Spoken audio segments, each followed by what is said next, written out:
When it comes to the Phantasy Star franchise of RPGs, a lot of people will probably associate the name with action RPGs like Phantasy Star Universe and Phantasy Star Online. But the series actually originated as turn-based games way back in the 80s and 90s. Firstly on the Sega Master System, and secondly on the Mega Drive or Sega Genesis.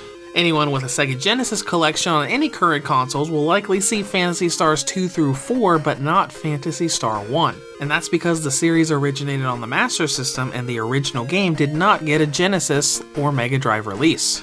Because of this, I've never really been able to play the original game, at least until Sega brought the original game to the Nintendo Switch in the form of a Sega Ages release, packed with a bunch of new features. Here is my review of Sega Ages Phantasy Star for the Nintendo Switch. The story of Phantasy Star takes place in the Algol star system where its king, King Lassic, has turned into a cruel and evil tyrant leading the entire star system towards destruction. The story centers around Alice, who swears vengeance upon King Lassic for killing her brother when he rebelled. She then travels around the various planets of the system, gaining allies and preparing to go storm Lassic's castle and kill him.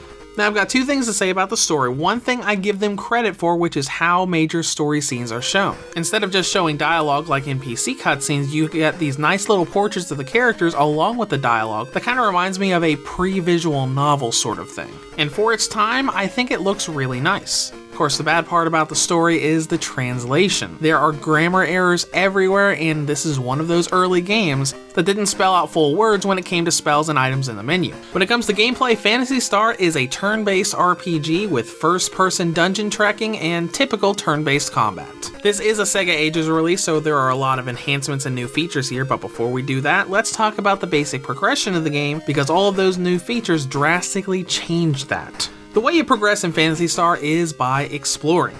You've got story objectives, but they are extremely vague. When you start the game, you don't know what town you're supposed to go to, you don't know who you're supposed to find, but you're supposed to find them and pull them into the party, and trek through a few dungeons, get some very specific key items, go to a different planet and go and talk to an NPC into a town to trade those key items to get a new party member who has the cure for the first party member you were looking for that you have to go back to the first planet, go into a dungeon and find cure, and finally recruit them into the party, only to have a new objective that starts this confusing process all over again. Simple fetch quest, right? Well, the problem here is that all of this is very vague. You do have some NPCs in dungeons that will hint on what you're supposed to do, but won't be specific about where a lot of stuff is, so you have to basically just go and explore dungeons and hope you go to the right dungeon with the right items that you need to go back to a town or a different dungeon to actually progress the story forward.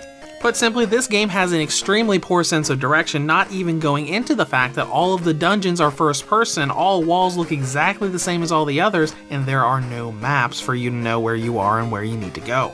But thankfully, the turn-based combat system is pretty easy to get a handle on, at least outside of the fact that you don't get much experience and gold per battle, meaning that every time the difficulty spikes up a lot, you're probably going to be spending at least an hour of level grinding to keep up with the dungeons.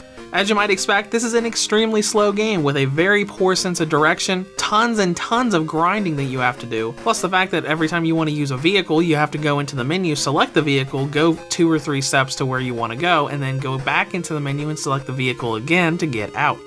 There's a reason a lot of RPG fans view Phantasy Star 1 as an extremely hardcore challenge, especially if you don't use a guide. And honestly, it's still a huge challenge with a guide.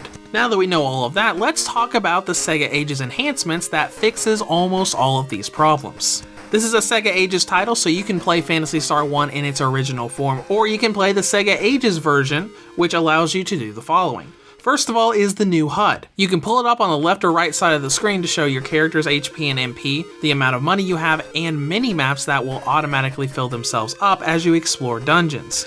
And even better, that minimap will show you what's on the tiles around you, like when you're next to a trap, allowing you to easily disarm that trap without having to fall into it and remember where it is. Secondly, you have a guide that you can pull up at any point of the game that will list all of the items, weapons, and spells, telling you what they do and how much stats they will give you, so you don't have to just use something and hope you figure out what it does when you use it.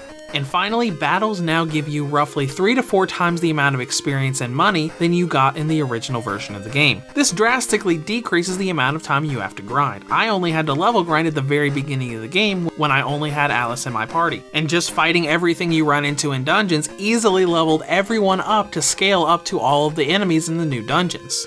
There were a couple times when I had to grind for extra money for high-end equipment, but overall it brings a ton of balance to a severely unbalanced grind-heavy game. Now, these enhancements don't fix everything. The main story progression and quests are still really confusing and really vague, but it severely increases the ease of playability when it comes to dungeons and combat. No more having to look into the menu when you want to check on your stats and money, no more memorizing dungeon layouts. It's just so much better and so much easier to play. And the lack of all that grinding will also affect content and length. If you play the original version of this game with a guide, you probably won't get to the final boss until at least 20 to 25 hours. I used a guide very heavily in Sega Ages mode, and I got to the final boss in around 12 hours. That's a lot of hours of grinding that you don't have to do.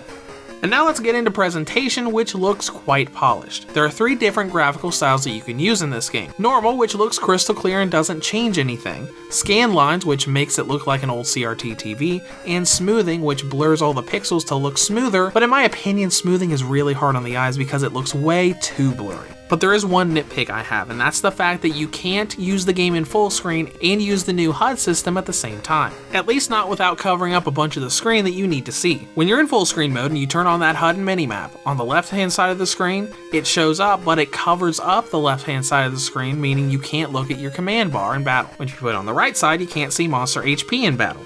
Of course, when you use the normal zoomed out display and use the HUD minimap, it's just fine. It's either to the left of the actual screen or to the right of the actual screen. Just remember, if you want to play the game in full screen mode and see the minimap, you're probably going to be constantly going into that extra menu and turning it on and off when you go into battle.